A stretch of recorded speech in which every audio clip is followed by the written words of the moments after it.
Welcome to the AC 24/7 Top Story Countdown. We'll guide you through the biggest news of the day. Our focus, advocating our rights, advocating health, and advocating Earth. Here's our pick for number 4. Roads turned to rivers as rain many hoped would alleviate drought conditions, now a serious threat in the central Italian region of Emilia-Romagna. There are already victims, and rescuers are searching for the missing. Hundreds of people were rescued from flooded homes, many brought to safety in rubber dinghies on flooded streets. More than 5,000 people are under evacuation, according to the Civil Protection. Among them, a 4-month-old baby and an elderly handicapped man. The region had been undergoing severe drought. In 2022, low rainfall and extreme heat depleted the River Po, a crucial waterway for transport and irrigation. A winter with very little snow did little to help. And as bad as these floods are, they are only a drop in the bucket for what is needed to reverse the drought. Earlier this month, a downpour swelled the Po by 5 feet. This deluge of water will raise it even more, but it is still well below average. Extreme weather events are threatening other Italian regions, from Venice, where the Mose floodgates have been raised to protect the city from high water, to Sicily, where heavy storms downed trees and flooded homes. TheAdvocateChannel.com looks at the world through the lens of equality and inclusion. Subscribe, like, and share now. AC 24/7's Top Story Countdown continues with our producer's pick for number 3. A new warning from the CDC about a potential risk for new cases of MPOX to surge this summer. We're coming up on Pride Week right now, when there are a lot of celebrations within our populations that are at highest risk for getting MPOX. And we don't want to see a month-long celebration turn into a tragedy. MPOX is a viral disease that spreads through close contact. It can infect anyone, but in the 2022 outbreak, infections were mostly among men who have sex with men. Right now, a cluster of MPOX cases is being investigated in the Chicago area, where the CDC says there have been at least a dozen confirmed cases and 1 probable case reported between April 17th and May 5th. All the cases were among men between the ages of 24 and 46. All had symptoms, but none of the patients has been hospitalized. 9 of those 13 cases were among men who had received both doses of the 2-dose Jynneos Mpox vaccine. 4 of the men had recently traveled to New York, New Orleans, and Mexico. We don't know how long the vaccination is going to provide immunity, nor do we know how long necessarily natural disease is going to provide immunity. Dr. Kristen England with Cleveland Clinic says it's still important for those at highest risk of MPOX to be vaccinated. For folks who have been vaccinated and still get MPOX, it is strongly suspected that the MPOX that they currently have is much less severe than it would have been if they had not gotten the vaccine. For Health Minute, I'm Mandy Gaither.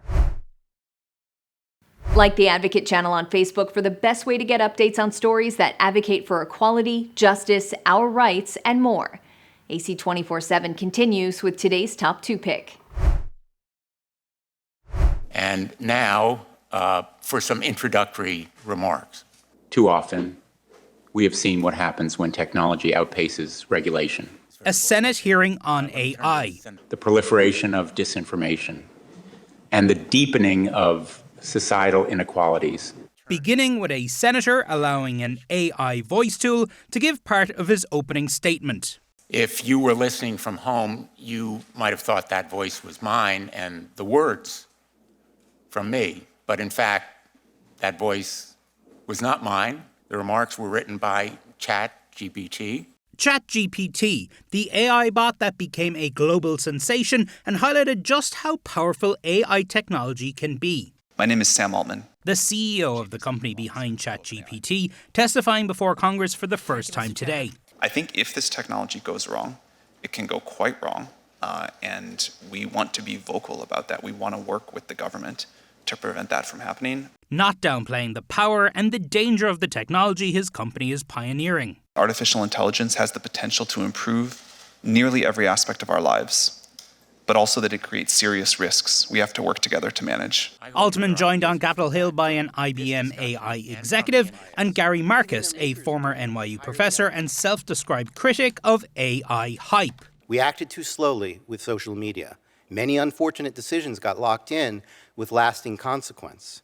The choices we make now will have lasting effects for decades, maybe even centuries. The wide-ranging implications of AI reflected in the topics discussed, like jobs. Like with all technological revolutions, I expect there to be significant impact on jobs. GPT-4 will, I think, entirely automate away some jobs, and it will create new ones that we believe will be much better. Overrun by a surge of 80,000 illegals yesterday evening. Voter targeting and the use of deepfake video and audio in elections. Should we be worried about this for our elections? It's one of my areas of greatest concern. National security, how AI could be used by America's adversaries. There are huge implications for national security. I will tell you, as a member of the Armed Services Committee, classified briefings on this issue have abounded. Even the music industry, where AI has been used to clone famous recording artists' voices and create whole new songs. Who owns the right to that AI-generated material? I went in this weekend and I said, write me a song that sounds like Garth Brooks, and it gave me a different version of Simple Man. Senators eager not to repeat mistakes of the past. We cannot afford to be as late to responsibly regulating generative AI as we have been to social media, because the consequences, both positive and negative, will exceed those of social media by orders of magnitude. Follow the Advocate channel on Twitter and Instagram to stay updated on stories that matter every day. Here's our #1 story of the day. Take a look. Congressman Jerry Connolly told CNN his district office in Fairfax City, Virginia, was an easy target for a man wielding a metal baseball bat. Enraged, in an enraged state. The suspect injured 2 of Connolly's aides with the bat and damaged much of the office. Connolly said his staff was still cleaning up the blood this morning. He told CNN's Manu Raju this incident exposes a hole in security for members of Congress. I think we're going to have to reassess the security we provide or don't provide district offices. If you're in a commercial office space like me, you have no security, none. House Speaker Kevin McCarthy says he spoke to Connolly about the incident and said this about security at members' district offices. It's something you have to be continually cognizant of. And what we've done in the past is we've put more money in where people could protect and look at their district offices. Connolly says he's met with Capitol Police Chief Tom Manger to discuss beefing up security at his office. Today, Chief Manger told a House committee about the alarming rise in threats against lawmakers. It's gone up over 400% over the last 6 years. Manger cited the most disturbing, high-profile attacks against members of Congress and their families, like the assault in late October targeting then-Speaker Nancy Pelosi's husband, captured on this police body cam video. Drop the hammer. Nope. Hey. What is going on right now? I'm not getting an answer on calls. These incidents spotlight what could be the toughest challenge for Capitol Police and the Secret Service, protecting members at their homes and offices back in their home districts. The U.S. Capitol Police doesn't protect those unless there's a specific known threat to that member. Starting last summer, lawmakers can receive up to $10,000 each to secure their homes. And a GOP source tells CNN members can get funds to secure their offices with equipment like intrusion detection and video monitoring. Extremely minimal, especially since the Capitol Police have that disadvantage. They don't have a field office infrastructure like Secret Service and FBI to protect their jurisdictions. From former Secret Service agent Matt Doherty, who once wrote guidance for how to protect lawmakers, recommendations that could be implemented almost immediately. Have a vestibule of double glass doors, require visitors to be buzzed in, and train staff to spot trouble. Hopefully, if they're trained in observing concerning behaviors, they would know that this person was a little off and perhaps not buzz them in. Thanks for watching the Advocate Channel's top stories. We're on Facebook, Twitter, TikTok, and YouTube. Follow, like, and share, or check out advocatechannel.com for even more stories that advocate for you.